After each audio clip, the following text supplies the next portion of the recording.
శ్రీ షిరిడి సాయిబాబా జ్యోతిష్యాలయం మీకు ఎటువంటి సమస్యలున్నా జ్యోతిష్యం చెప్పబడును. ప్రేమ పూజ, భార్యాభర్తల పూజ, కుటుంబం పూజ, పెళ్లి, వ్యాపారం పూజ, సంతానం లేకపోవడం, నమ్మిన వారు రాకపోవడం, అనుకున్న పనులు కాకపోవడం, డబ్బు, వ్యవసాయం పూజ, కోర్టు సమస్యలు, స్త్రీ పురుష వశీకరణ పూజ, ఇంకా ఎటువంటి తీరని సమస్యలు ఉన్నా, పర్సనల్ సమస్యలు ఉన్నా జ్యోతిష్యం చెప్పబడును. పూజలు చేయబడును.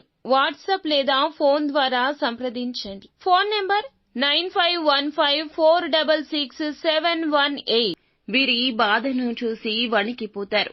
ఎవరు ఏ బాధపడబోతున్నారు, వారి యొక్క బాధ విషయంలో మీకు కలిగే ఆ బాధ ఏమిటి, తదితర అన్ని వివరాలు వీడియోలో తెలుసుకుందాము. అలాగే ఈ రోజున గోచార రీత్యా వీరికి ఎలా ఉండబోతుందో కూడా తెలుసుకుందాము. వీడియో నచ్చితే తప్పకుండా ఒక చిన్న లైక్ చేసి మమ్మల్ని ఎంకరేజ్ చేయండి. మమ్మల్ని సపోర్ట్ చేయండి. ఇక ఆలస్యం లేకుండా వీడియోలోకి మనము వచ్చేద్దాము. స్నేహితులకైనా బంధువులకైనా ఎవ్వరికైనా సాయం చేసే తత్వం ఉంటుంది. అపరిచితులకైనా ఖచ్చితంగా సాయం చేస్తారు. వీరిని వాడుకోవడం చాలా పరిపాటిగా అందరికీ మారిపోయింది. ఒక్కోసారి ఈ తంతు కుటుంబానికి కూడా ఇబ్బందికరంగా ఉంటుంది. ఎదుటి వారి కష్టం చూసి చలించే వీరి తత్వం కొన్నిసార్లు వీరిని కఠిన సమస్యలకు గురి చేస్తుంది.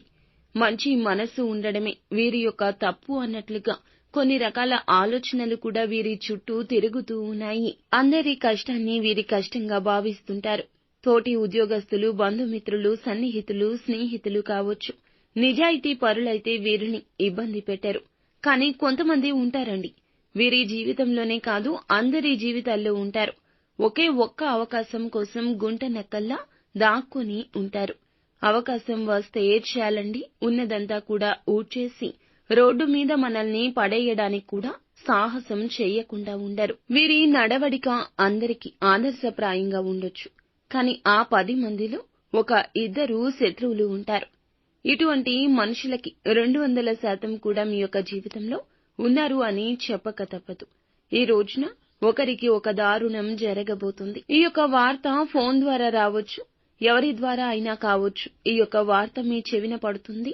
మీ తోబుట్టువులకు కావచ్చు, జీవిత భాగస్వామికి కావచ్చు, కన్న తల్లిదండ్రులకు కావచ్చు, మీరు అమితంగా ఇష్టపడే మీ స్నేహితులకు కూడా కావచ్చు.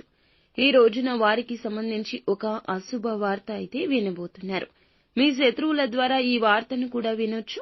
ఖచ్చితంగా నమ్మండి, ఈ వార్తను జరిగింది నష్టమే. ఏదైనా యాక్సిడెంట్స్ రూపంలో కావచ్చు, లేదా బెట్టింగ్ యాప్స్ కు సంబంధించింది కావచ్చు.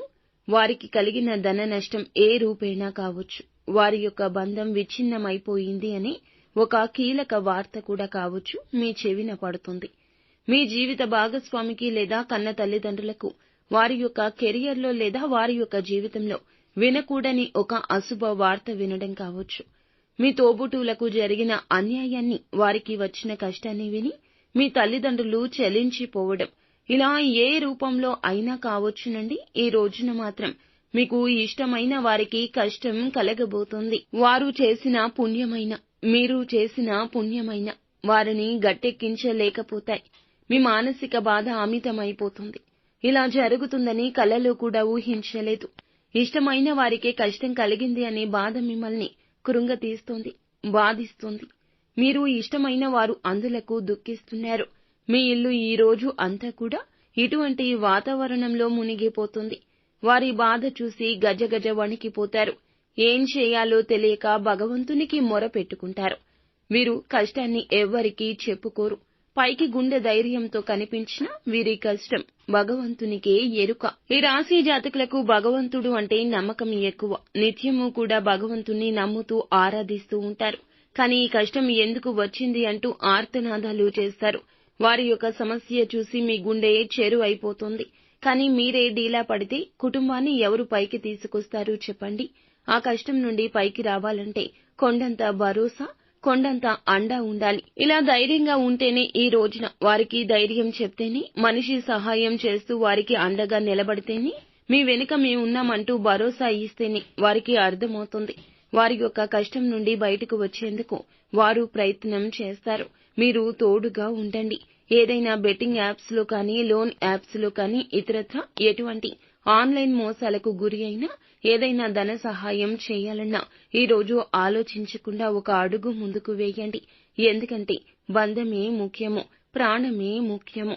ఈ రోజు అందించే సాయం భగవంతుని రూపంలో వారికి అందినట్లు అనిపిస్తోంది. మీతో పాటు ఈ రోజున మనసు విప్పి వారు సమయాన్ని గడుపుతారు. వారికి కలగాల్సిన కష్టానికి మీరు అడ్డుగా నిలబడతారు. ఇదంతా దైవేచ్ఛ. ఈ రోజు ఇలా జరుగుతుంది కావున బాధను పక్కన పెట్టి సమస్య పరిష్కార దిశగా అడుగులు వేయండి. నిత్యం శివారాధన చేసుకోవడం, అలాగే భగవంతునికి వారి కష్టం చెప్పి వారి కష్టాల నుండి బయట పడవేయమంటూ వేడుకోండి. అంతా మంచే జరుగుతుంది.